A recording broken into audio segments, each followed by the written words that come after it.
أعوذ بالله من الشيطان الرجيم بسم الله الرحمن الرحيم ولكل وجهة هو موليها فاستبقوا الخيرات أينما تكونوا يأت بكم الله جميعا إن الله على كل شيء قدير وَلِكُلٍّ اور ہر ایک امت کے لیے وجہتن قبلہ تھا، ایک جہت تھی، ہوا مولیہا وہ اسی طرف رخ کر کے نماز پڑھتے تھے، اپنی عبادات کرتے۔ فاستبقوا الخیرات اے امت محمد صلی اللہ علیہ وسلم تم نیکیوں کے اندر سبقت کرو، اینما تکونوا تم جہاں کہیں بھی ہوگے، یأتی بکم اللہ اللہ تعالیٰ تم سب کو لے آئے گا، جمیعاً تمام کے تمام کو، یأتی لے آئے گا اللہ تعالیٰ، بکم اللہ جمیعاً تم سب کو، ان اللہ بے شک اللہ تعالیٰ کی ذات علی کل شیء قدیر ہر چیز پر قادر ہے۔ وَلِكُلٍّ وِجْهَةٌ ہر امت کے لیے اللہ تعالیٰ نے ایک قبلہ بنایا تھا، ایک رخ بنایا تھا، ایک جہت بنائی تھی کہ اسی سمت وہ رخ کر کے نماز پڑھتے تھے، ایک نظام کو برقرار رکھنے کے لیے کہ بھیڑ چال نہیں تھی کہ کوئی ادھر اس طرف رخ کر کے نماز پڑھ رہا ہے، کوئی اس طرف، کوئی اللہ کی عبادت کر رہا ہے، کوئی اس طرف عبادت کر رہا ہے۔ ایک اللہ تعالیٰ نے مرکز بنایا تھا، اسی مرکز کی طرف منہ کر کے تمام امتیں رخ کر کے اسی کی طرف نماز پڑھتی تھی۔ جیسا کہ پہلی امتوں کا قبلہ جو ہے وہ مسجد اقصیٰ تھی، یعنی سیدنا ابراہیم الخلیل علی نبینا علیہ الصلوۃ والسلام کے مسجد حرام بنانے کے 40 سال کے بعد، جس وقت سیدنا ابراہیم الخلیل علیہ الصلوۃ والسلام نے مسجد حرام تعمیر فرمائی اللہ کے حکم سے، اور ساتھ میں سیدنا اسماعیل ذبیح اللہ علیہ الصلوۃ والسلام تھے، تو اس کے 40 سال کے بعد سیدنا یعقوب علی نبینا علیہ الصلوۃ والسلام یعنی سیدنا ابراہیم الخلیل علی نبینا علیہ الصلوۃ والسلام کے پوتے سیدنا یعقوب علیہ الصلوۃ والسلام، انہوں نے جس جگہ آج مسجد اقصیٰ ہے وہاں پر ایک چھپر بنائی، چھوٹی سی چھپر بنائی، وہاں پر بیٹھ کر کے عبادات کرتے تھے۔ اب وہ ایک نشانی رہ گئی، ایک نبی کی نشانی تھی۔ پھر جس وقت سیدنا داؤد علی نبینا علیہ الصلوۃ والسلام کا زمانہ آیا تو اس وقت سیدنا داؤد علیہ السلام کے زمانے میں کیونکہ لوگ بڑھ گئے تھے اور یہ اللہ کے حکم سے بادشاہ بھی تھے، سیدنا داؤد علیہ الصلوۃ والسلام اللہ نے ان کو بادشاہت بھی عطا فرمائی تھی، تو انہوں نے جو ہے نا اس جگہ پہ چھوٹی سی مسجد تعمیر فرما دی وہاں پر۔ اب وہاں لوگ اسی طرف رخ کر کے نماز پڑھتے۔ پھر ان کے جانے کے بعد جس وقت ان کے بیٹے سیدنا سلیمان علی نبینا علیہ الصلوۃ والسلام کو اللہ تعالیٰ نے حکومت عطا فرمائی اور نبوت بھی عطا فرمائی، اور ان کی بادشاہت تو ایسی تھی کہ ہر بندہ جانتا ہے کہ ان سے پہلے نہ کسی کو عطا فرمائی گئی، نہ ان کے بعد کسی کو ملے گی، کیونکہ ان کی دعا تھی، نبی تھے وہ، ان کی دعا تھی تو اللہ تعالیٰ نے قبول فرمائی۔ تو سیدنا سلیمان علی نبینا علیہ الصلوۃ والسلام نے اپنی پھر شاہی اعتبار سے مسجد اقصیٰ کو تعمیر فرمایا۔ جنات معتاد تھے، جنات کو حکم دیا بھائی مسجد اقصیٰ کو تعمیر کرو، اور خدا کی قدرت کے 1 سال پہلے یعنی مسجد اقصیٰ کے تعمیر ہونے کے 1 سال پہلے سیدنا سلیمان علی نبینا علیہ الصلوۃ والسلام کی روح پرواز کر چکی تھی، ابھی تک مسجد اقصیٰ تعمیر نہیں ہوئی، اور سیدنا سلیمان علیہ الصلوۃ والسلام جو ہے لاٹھی کے ساتھ سہارا لے کر کے نگاہ رکھے ہوئے ہیں، جنات ڈر کے مارے بھاگ بھاگ کے کام کر رہے تھے، ان کو پتہ نہیں تھا کہ سلیمان علیہ الصلوۃ والسلام دنیا سے چلے گئے ہیں، اب وہ بھاگ بھاگ کے کام کر رہے۔ 1 سال کے بعد جب ان کے عصا مبارک کو دیمک لگا، وہ عصا کھوکھلا ہوا اور وزن نہ سہ پایا، سلیمان علیہ الصلوۃ والسلام وہ عصا کے گرنے کی وجہ سے سلیمان علیہ السلام نیچے زمین پہ لیٹ گئے۔ پھر جنات نے سمجھے تو یعنی دنیا میں نہیں رہے۔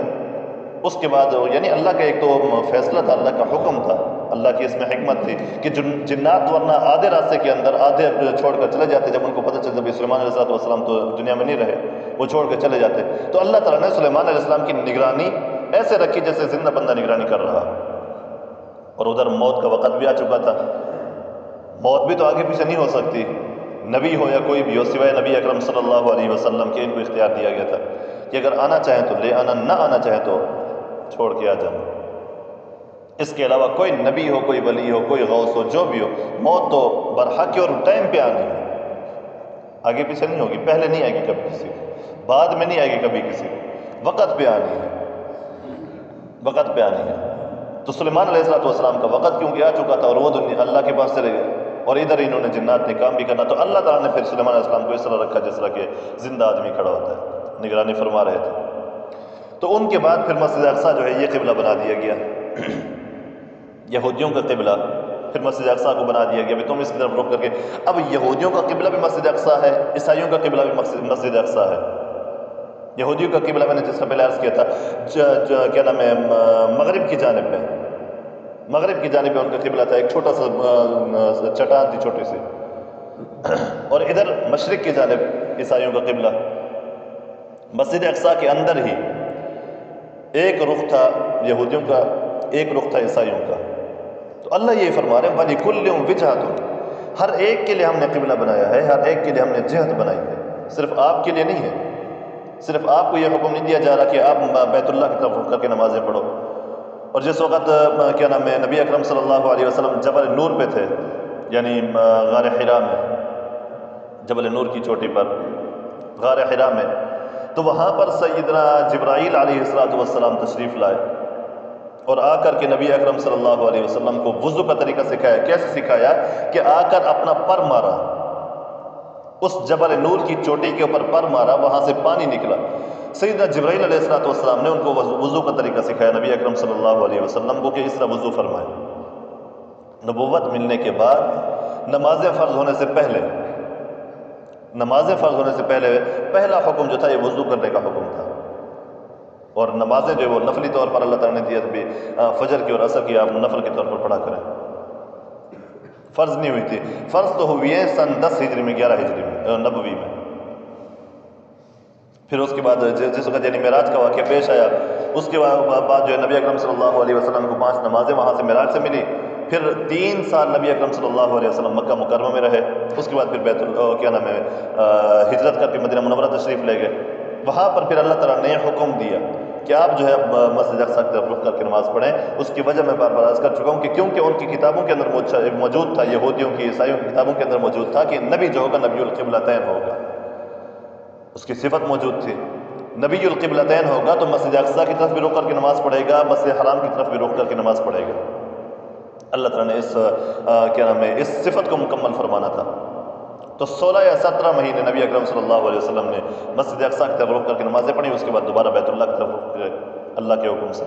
تو اللہ وہی فرما رہے ہیں وَلِكُلٍّ وِجْهَةٌ, ہم نے ہر ایک کے لیے جہت بنائی ہے, ہر ایک کے لیے سمت بنائی ہے, ایک قبلہ بنایا ہے, ایک مرکز بنایا ہے کہ اسی کی طرف رخ کر کے سارے نماز پڑھو. مشرق میں ہو تب بھی وہاں اس کی طرف رخ کرو, مغرب میں ہو تب بھی اس کی طرف رخ کرو, شمال میں ہو جنوب میں ہو, بیت اللہ ہی مرکز ہے, بیت اللہ ہی مرکز ہے.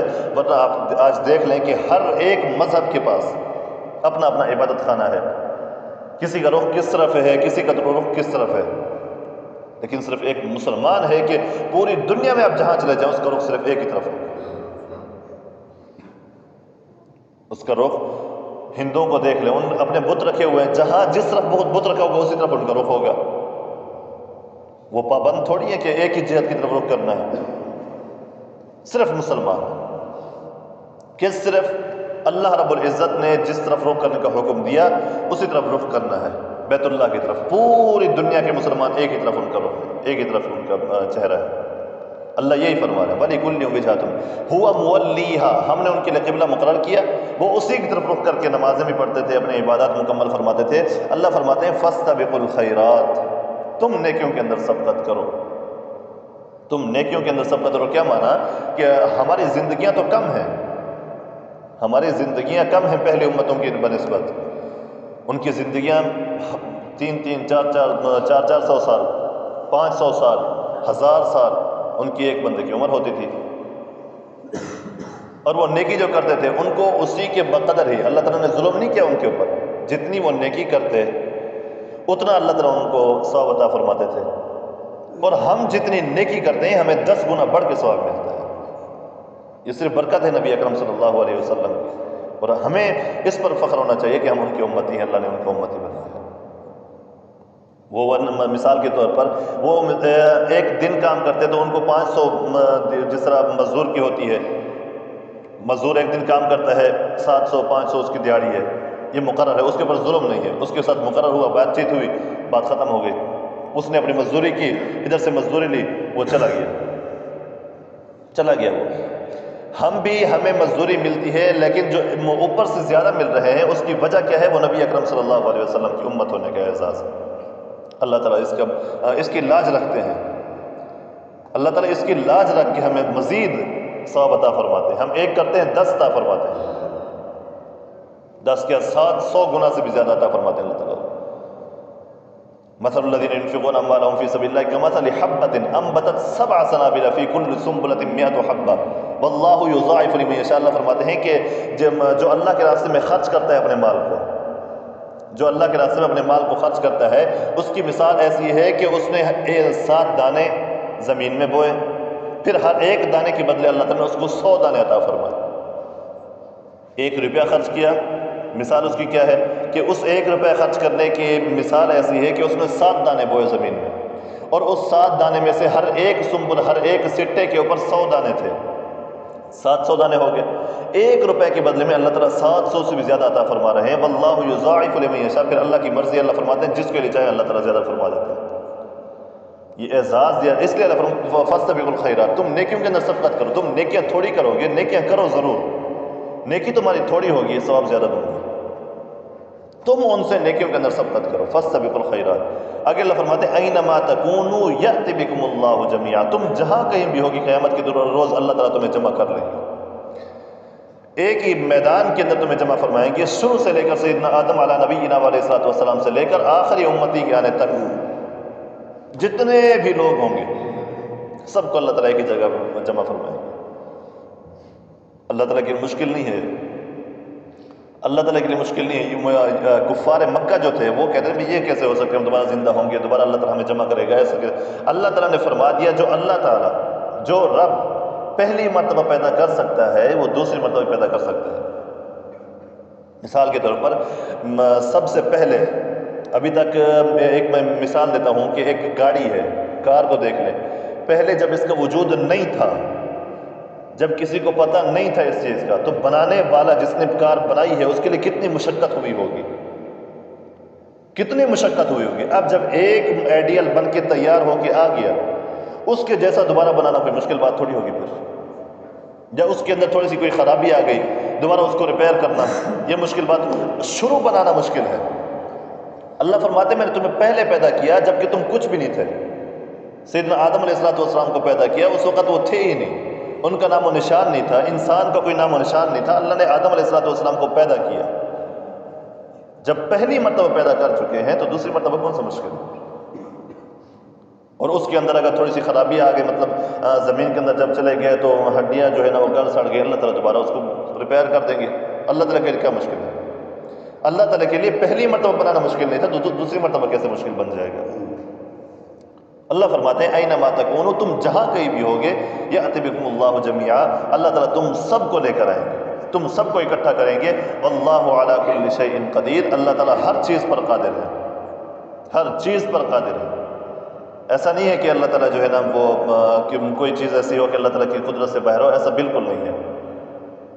ایک وہ بندے نے سوال کیا مولانا قاسم نانوتوی رحمۃ اللہ علیہ سے غالباً، یا کسی عالم سے، میرے ذہن میں ان کا نام نہیں. اس نے کہا کہ اگر آپ کہتے ہو اللہ تعالیٰ ہر چیز پر قادر ہے تو کیا اللہ تعالیٰ اپنے جیسا دوسرا خدا بنانے پر بھی قادر ہے؟ اللہ تعالیٰ اگر ہر چیز پر قادر ہے تو کیا اللہ تعالیٰ اپنے جیسا خدا بنا سکتے ہیں، اس پر قادر ہیں؟ فرمان لگے بالکل قادر ہیں اللہ تعالیٰ. اس نے کہا پھر بناتے کیوں نہیں؟ بناتے کیوں نہیں اگر قادر ہے؟ تو ان عالم نے جواب دیا کہ اللہ کے بندے، اگر اللہ تعالیٰ اس کو پیدا کر دیں، اس کو بنا دیں تو مخلوق بن جائے گا. بنانے والے تو اللہ ہی ہوں گے نا. پھر بھی یہ تو تب بن سکتا ہے کہ جب اللہ تعالیٰ اس کو نہ بنائے، کوئی خود بخود بن جائے، اور ایسا ہو نہیں سکتا. اللہ تعالیٰ کی قبضہ قدرت سے کوئی چیز باہر ہے ہی نہیں. اگر اللہ تعالیٰ اپنے جیسا خدا بنا دیں تو مخلوق بن جائے گا. وہ تو مخلوق جتنی بھی طاقتور ہو، مالک کے سامنے تو کچھ بھی نہیں ہے. بچہ جتنا بھی طاقتور ہو، ابا کے سامنے تو کچھ بھی نہیں ہے. تو جو اللہ بنا رہا ہے، جو اگر اپنے جیسا خدا بنا بھی دیں اللہ تعالیٰ، تب بھی اس پر قادر ہوں گے. اس کو اپنی پکڑ میں رکھیں گے. فرشتے ورنہ ملائکہ کو دیکھیں، کتنے بڑے بڑے ملائکہ ہیں، فرشتے ہیں. نبی اکرم صلی اللہ علیہ وسلم نے فرمایا میں نے جبرائیل علیہ السلام کو دیکھا، ان کا ایک پر مشرق میں تھا، دوسرا مغرب میں تھا. اتنی بڑی مخلوق اللہ نے پیدا کی ہے. اللہ تعالیٰ اس پر بھی قادر ہیں، اس کو پکڑتے ہیں، وہ اللہ کی گرفت میں ہے، اللہ تعالیٰ کے حکم کے محتاج چل رہے ہیں، مخلوق جو ہے، تو اللہ تعالیٰ ہر چیز پر قادر ہے، ہر چیز پر قادر ہے، واللہ علی کل شیء قدیر، ہر چیز پر قادر ہے اللہ تعالیٰ۔ اس بات کو اگر سمجھا جائے، ذہن میں رکھا جائے، تو کوئی بندہ کوئی گناہ نہ کرے اور کوئی نیکی نہ چھوڑے۔ کوئی گناہ کیوں نہ کرے؟ کیونکہ ہو سکتا ہے اس گناہ کے دوران میری موت آ جائے، اللہ تعالیٰ قادر ہے۔ ہو سکتا ہے اس گناہ کے دوران میں مر جاؤں تو اللہ تعالیٰ کے سامنے کیسے پیش ہوں گا؟ اور کوئی نیکی نہ چھوڑے، کیوں؟ اس لیے کہ اس نیکی کرتے ہوئے کاش میری موت آ جائے۔ ہو سکتا ہے اللہ تعالیٰ کی قدرت میں ہے، اللہ تعالیٰ قبضے میں ہے، یہ نیکی کر لوں، ہو سکتا ہے اس دوران میری موت آ جائے، اللہ کے سامنے سرخرو ہو کے پیش ہوں گا۔ تو واللہ علی کل شیء قدیر، اللہ تعالیٰ ہر چیز پر قادر ہے۔ اللہ تعالیٰ نے پھر یہ تمام انبیاء کو، یعنی جس طرح پہلے امتیں تھیں، ان کے بھی اللہ تعالیٰ نے ان کے لیے بھی ایک قبلہ مقرر کیا تھا، اس امت کے لیے بھی ایک قبلہ مقرر کیا ہے، لیکن اس امت کے بعض ایسے کچھ ہیں جو کیا نام ہے، کالے سیاہ دل کے ہیں، کالے سیاہ کپڑے پہنے، کالے سیاہ چہرے، وہ کیا کرتے ہیں، ان کو انہوں نے نام تو نہیں دیا ہے، ظاہر سی بات ہے نام تو نہیں دیا ہے، لیکن بیت اللہ سے ان کا مقام ایک اور ہے، وہ اس کو زیادہ سمجھتے ہیں، وہاں پر جانا بڑے اعزاز کی بات سمجھتے ہیں، بیت اللہ سے بھی وہ، اور ان کو زائرین کہتے ہیں، بھائی زائرین یہ زیارت کر کے آیا ہے، یہ ان کا بڑا اعزاز ہے۔ کربلا میں گئے، وہاں پر جا کر کے دیکھ کے آئے، اب وہ معزز بن گیا ہے، جس طرح ہمارے ہاں مسلمانوں کے ہاں اسلام کے اندر بیت اللہ کی وقعت ہے، بیت اللہ کی عظمت ہے، اسی طرح ان کفار کی لابیوں کے اندر، یہودی لابی کے اندر اس کربلا کی وہ عزت ہے، مقام ہے، انہوں نے بیت اللہ کو کچھ سمجھا ہی نہیں ہے۔ تو پھر ظاہر سی بات ہے کہ جو جس کو قبلہ اللہ نے بنایا ہو، جس کو قبلہ رسول اللہ نے بنایا ہو صلی اللہ علیہ وسلم، اور کوئی اس کے قبلہ نہ مانے، کوئی اس کو قبلہ نہ مانے، قرآن کو قرآن نہ مانے، تو اس کو مسلمان کیسے مانا جا سکتا ہے؟ پھر اللہ نے مقرر فرمایا ہے وَلِكُلٍّ وِجْهَةٌ، ہر ایک کے لیے قبلہ تھا، تمہارے لیے بھی قبلہ ہے، تم اس قبلے کی طرف رخ کرو، تم اس قبلے کو اپنا اعزاز سمجھو، اس قبلے کو اپنے لیے فخر سمجھو، اور جو ایسا نہیں کرتا وہ امت میں سے تو نہیں ہے، امت محمدیہ میں سے نہیں ہے صلی اللہ علیہ وسلم، کوئی اور ہوگا، کوئی اور ہوگا۔ بہرحال تو اللہ تعالیٰ ہمیں نبی اکرم صلی اللہ علیہ وسلم کے بتائے ہوئے طریقے پہ چلنے کی توفیق عطا فرمائے، اللہ تعالیٰ ہمیں گناہوں سے بچنے کی اور نیکیاں کرنے کی توفیق عطا فرمائے۔ وآخر دعوانا ان الحمد للہ رب العالمین۔